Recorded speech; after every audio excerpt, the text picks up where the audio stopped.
அனைவருக்கும் வணக்கம். இது சங்கிலியன் செய்திகள். செய்திகள் வாசிப்பவர் செய்தியாளர் எஸ். கலாதேவன். இன்றைய இலங்கையின் பிரதான செய்திகள். பிரதான செய்திகளில் முதலில் தலைப்புச் செய்திகள். ஊடகங்களை எச்சரிக்கிறதா அரசு? கடந்த 15 மாதங்களில் அரசாங்கம் ஊடகங்களை ஒடுக்குவதில் ஒரு கவலைக்குரிய போக்கை வெளிப்படுத்தியுள்ளது.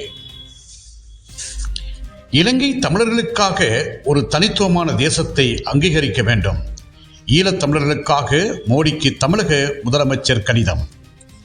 பிரதமர் அருணிக்கு எதிராக ஜேவிபிக்குள் இருந்தே சூழ்ச்சி. பாராளுமன்ற உறுப்பினர் முஜிபுர் ரஹ்மான். 2015 முதல் 2025 வரை நாட்டில் கடந்த 10 ஆண்டுகளில் 44,000 இயற்கை பேரழிவுகள். இழப்பீட்டாக 3,000 கோடி ரூபாவுக்கு மேல் செலவு.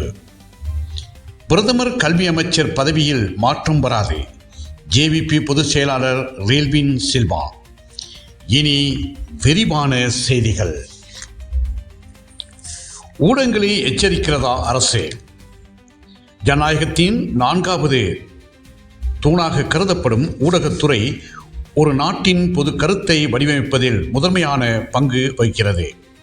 இலங்கையில் அண்மைய காலங்களில் சமூக வலைத்தளங்கள் மற்றும் இலத்திரியல் ஊடகங்களில் தாக்கம் அதிகரித்துள்ள நிலையில் அவை வெளியிடும் தகவல்களின் உண்மைத்தன்மை குறித்து பாரிய விவாதங்கள் எழுந்துள்ளன.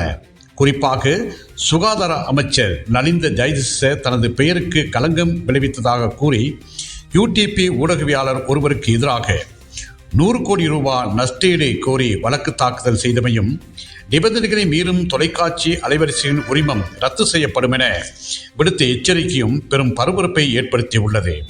இது அரசாங்கம் ஊடாக சுதந்திரத்தை நசுக்க முயலும் ஆரம்பமா அல்லது தவறான தகவல்களால் மிஸ்இன் இன்ஃபர்மேஷன் ஏற்படும் பொது பாதிப்புகளை தடுப்பதற்கான ஒரு ஒழுங்குமுறை நடவடிக்கை என்ற கேள்விகள் மக்கள் மத்தியில் எழும்பியுள்ளது. 2015 முதல் 2025 வரை நாட்டில் கடந்த 10 ஆண்டுகளில் 44,000 இயற்கை பேரழிவுகள். இழப்பீட்டுக்காக 3,000 கோடி ரூபாவுக்கு மேல் செலவு.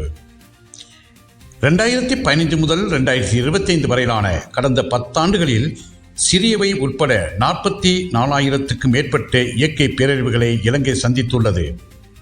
இதனால் அடுத்தடுத்த அரசாங்கங்கள் பாதிக்கப்பட்ட சமூகங்களுக்கான இழப்பீட்டாக 30 மில்லியன் 3,000 கோடி ரூபாவுக்கும் அதிகமான செலவிட வேண்டிய கட்டாயம் ஏற்பட்டது என்று பாராளுமன்றத்தில் தெரிவிக்கப்பட்டுள்ளது. பிரதமர் கல்வி அமைச்சர் பதவிகளில் மாற்றம் வராது. ஜேவிபி பொதுச் செயலாளர் ரீல்வின் சில்வா. பிரதமர் பதவியிலோ அல்லது கல்வி அமைச்சர் பதவியிலோ மாற்றங்கள் எதுவும் இடம்பெறாது என்றும் அவ்வாறு அந்த பதவிகளில் மாற்றம் செய்வதற்கு எந்த தேவையும் அரசாங்கத்துக்கு கிடையாது என்றும் ஜேவிபி பொதுச் செயலாளர் ரீல்வின் சில்வா தெரிவித்தார். கல்வி மறுசீரமைப்பு தொடர்பான சர்ச்சைகளை அடிப்படையாக கொண்டு பிரதமர் பதவி அல்லது கல்வி அமைச்சர் பதவியில் மாற்றங்களை மேற்கொள்வதற்கு திட்டமிடப்படுவதாக வெளியாகும் தகவல்கள் தொடர்பில் ஊடகம் ஒன்றுக்கு கருத்து கூறுகையிலே ரீல்வின் சில்வா இவ்வாறு தெரிவித்துள்ளார். இலங்கை தமிழர்களுக்காக ஒரு தனித்துவமான தேசத்தை அங்கீகரிக்க வேண்டும். ஈழத் தமிழர்களுக்காக மோடிக்கு தமிழக முதலமைச்சர் கடிதம். இந்திய அரசு இலங்கையுடன் உயர்மட்ட அளவில் நடவடிக்கைகளை மேற்கொள்ள வேண்டும் என்றும் வலியுறுத்து. இலங்கையில் அரசியலமைப்பு சீர்திருத்தங்களில் இலங்கை தமிழ் சமூகத்துக்கு ஏற்படும் கடுமையான பாதிப்புகளை கலைத்திட வேண்டும் என்றும் தமிழ் மக்களின் குறைகளை நிவர்த்தி செய்யும் வகையிலான ஒரு அரசியலமைப்பு செயல்முறையினை கொண்டு வருவதற்கு இந்திய அரசு இலங்கை அதிகாரிகளுடன் உயர்மட்ட அளவில் தூதரக நடவடிக்கைகளை மேற்கொள்ள வேண்டும் என்று கோரி இந்திய பிரதமர் நரேந்திர மோடிக்கு தமிழ்நாட்டு முதலமைச்சர் சுட்டிக்காட்டியுள்ளார். இத்துடன் சங்கிலியனின் செய்திகள் நிறைவு பெறுகின்றன. மீண்டும் ஒரு செய்தியின் ஊடாக உங்கள் அனைவரையும் சந்திக்கும் வரை அன்பு வணக்கம்.